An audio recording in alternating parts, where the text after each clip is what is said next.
Nearly 100 million men and women suffer from some form of hair loss. But with today's advances in technology and breakthroughs in pharmaceuticals and topical treatments, men and women with thinning hair have the widest range of options, including sophisticated, undetectable hair transplant procedures. Welcome to Dr. Bauman's Live Hair on the Air. Hi, I'm Kevin Rolston, and like many of you, I suffered from hair loss. You know, there are many different types of cures, claims, notions, and potions about hair loss and exactly how to treat it. But the truth is, there is only one way to permanently restore your own living and growing hair, and that's with a hair transplant. Today we're going to talk to you about exactly what a hair transplant is and how to medically treat hair loss, and how anyone, man or woman, regardless of age, can restore a full-looking head of living and growing hair.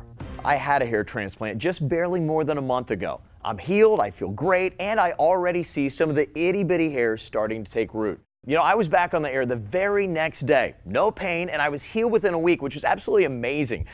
And now, only 40 days later, I'm fully recovered. I'm loving waking up every single morning. I'm checking out my noggin for these little baby seedlings. I'm watering them, talking to them, I'm cheering them on, and now I'd like you to help cheer on the man behind the surgical mask, the guy who did my procedure, Dr. Alan Bauman. What's going on, Doc? How you doing, buddy? I'm doing great, man. How you doing? Good, doing great, man.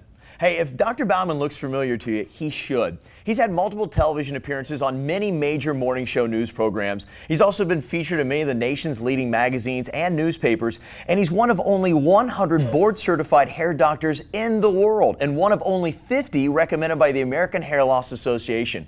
Now, he's the only man that I would trust, not just to shave my head, but transplant my hair. He's got the surgical skills and an artistic eye. It's unmatched anywhere. Welcome, Dr. Bauman. Thanks, Kevin. It looks like your recovery and hair growth is going along well. I see a lot of your fans in the audience here, as well as members of the Bauman Follicle Fan Club. Yeah, our studio audience, Kevin, Virginia, and Jason, morning show listeners, thank you guys for coming out. Give yourselves a round of applause. Yeah. Nice to see these guys here.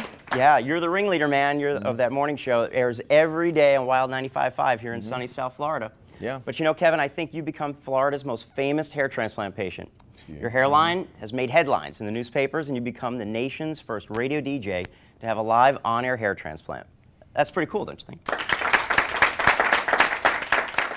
Yeah, no, it's been great. You know, that's true. And you know, what's amazing about this whole thing is during the procedure, I was just sitting there. I was just like tweeting away. We were just blowing up Twitter and Facebook. We were answering questions from all over the world. We had 75,000 viewers from 22 different countries. And handling the chatter was Tara, not only our social media moderator, but our Director of Patient Services at Bauman Medical Group. Hey, Tara, you ready for today? I am. You bet, Doc. And for everyone out there watching and listening, get out your phones and start sending your tweets to @Dr. Alan Bauman. Thanks, Tara. We'll be checking in with you later on to see what questions and comments are coming at us. Well, as you guys may know, I didn't just pick Dr. Alan Bauman out of the yellow pages. You know, getting a hair transplant, it's not the kind of thing that you just want to leave to chance. So in my research, I asked around. I talked to doctors and professionals and people in the know, and time again, the unanimous answer came back. Dr. Alan J. Bauman. He was the guy to go to, and that was 13 years ago. Yeah, I remember you came in the office 13 years ago. Yeah. We had this conversation in the lobby. I think you were too afraid to make a consultation appointment. Right. We talked a little bit about medical treatments. You left with a brochure. Yep. And man, that's the last I've seen or heard of you for 10 years. What happened in between there? Well, let me see. I lived, I had a family, I got this little radio gig on the side, and as you know, I got this morning show.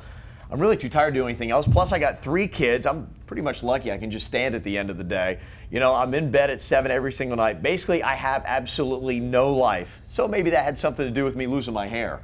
And fast forward to today. Yeah, like so many patients, you're busy. You had other priorities. You put up getting a hair transplant for a long time. Right.